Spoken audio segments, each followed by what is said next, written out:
तो ऐसे जातक प्रेम विवाह करते हैं। तो व्यक्ति जीवन में प्रेमिकाओं के साथ भी रहता है। एक गदा का चिन्ह हो तो ऐसे जातक प्रेम विवाह में सफलता प्राप्त करते हैं। नमस्कार साथियों, आज हम आपको हस्तरेखा की कुछ जानकारी देने जा रहे हैं, जिसमें हम आपको यह बताएंगे कि आपका साधारण विवाह होगा या प्रेम विवाह होगा। आइए जानें।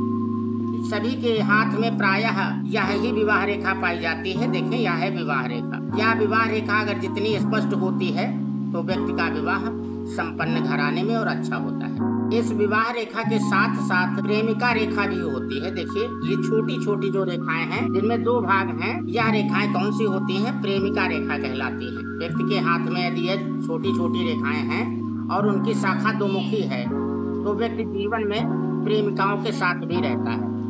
तो जिनके हाथ में यह प्रेमिका रेखा है, उसके साथ साथ वो पत्नी के साथ साथ प्रेमिका को भी महत्व देता है, रखता है, कह सकते हैं हम। इसके साथ में साथियों, यह हमारी हृदय रेखा होती है। यह हमारी हृदय रेखा, यदि हृदय रेखा विभाजित हो जाए शनि पर्वत पर तो ऐसे जातक भी प्रेम विवाह करते हैं और एक सफल प्रेम विवाह उनका होता है। इसके साथ ही यदि बृहस्पति का पर्वत उच्च हो, उठा हुआ हो, तो इनका आदर्श प्रेम होता है। ये बृहस्पति का पर्वत है, यदि यह उठा हुआ होता है तो इनका एक आदर्श प्रेम होता है।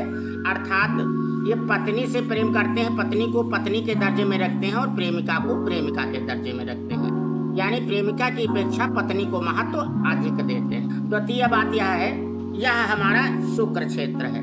शुक्र पर्वत भी कहा जाता है इसे, प्रायः इसे शुक्र पर्वत कहते हैं। अगर शुक्र पर्वत पे छोटी छोटी रेखाएं हैं तो यह शुभ मानी जाती हैं। लेकिन यदि इसी पर्वत पर कमल की आकृति बन जाए, देखें आप, ये कमल की आकृति, अगर ये कमल की आकृति बन जाती है, कमल की आकृति, तो ऐसे जातक प्रेम विवाह में सफलता प्राप्त करते हैं। इसी के साथ में यह तीर का चिन्ह है। यह तीर का चिन्ह है। तीर का चिन्ह भी यदि शुक्र पर्वत पे है तो ऐसे जातक प्रेम विवाह करते हैं, प्रेम विवाह करते हैं और एक सफल विवाह होता है इनका, इसमें कोई संदेह नहीं है। तृतीय बात यह है, यह हमारा चंद्र पर्वत है।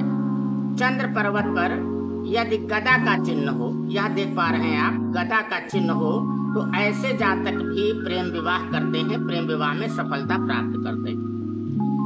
अग्रिम बात यह है कि यदि चंद्र पर्वत पर चक्र का चिन्ह हो तो ऐसे व्यक्ति जो है, ये चक्र का चिन्ह हो, तो ऐसे व्यक्ति भी प्रेम विवाह में सफलता प्राप्त करते हैं और एक आदर्श प्रेमी होते हैं। इसी के हिसाब से आपके शुक्र क्षेत्र में जो अंगुष्ठ का भाग होता है, ये शुक्र क्षेत्र है।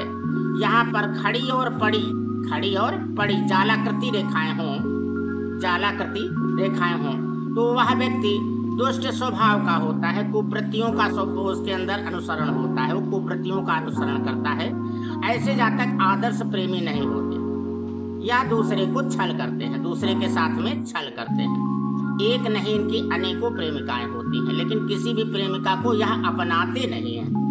यदि हृदय रेखा शनि पर्वत तक ही गई हो, यदि हृदय रेखा शनि पर्वत की ओर गई हो और नीचे अधोमुखी रेखाएं हो, इस हृदय रेखा पर यदि अधोमुखी रेखाएं हो और साथ में शनि पर्वत उच्च हो, तो ऐसे जातक कुवृत्तियों का शिकार होते हैं। ये एक नहीं, अनेकों स्त्रियों से संबंध बनाते हैं, एक को छोड़ते हैं तो दूसरी को पकड़ लेते हैं। ऐसा इनके अंदर स्वभाव होता है। इसी के साथ में गुरु पर्वत स्पष्ट है, उठा हुआ है, शुक्र पर्वत उठा हुआ है, तो ये आदर्श प्रेमी होते हैं। और यदि शुक्र पर्वत दबा हुआ है, इसमें जालाकृति रेखाएं हैं, तो ये धोखेबाज प्रेमी होते हैं। प्रेमिका को धोखा देते हैं, उन्हें बीच मार्ग में ही छोड़ देते हैं, एक को छोड़ते हैं और दूसरी को पकड़ लेते हैं। इस प्रकार से इनके हाथ में रेखाएं होती हैं।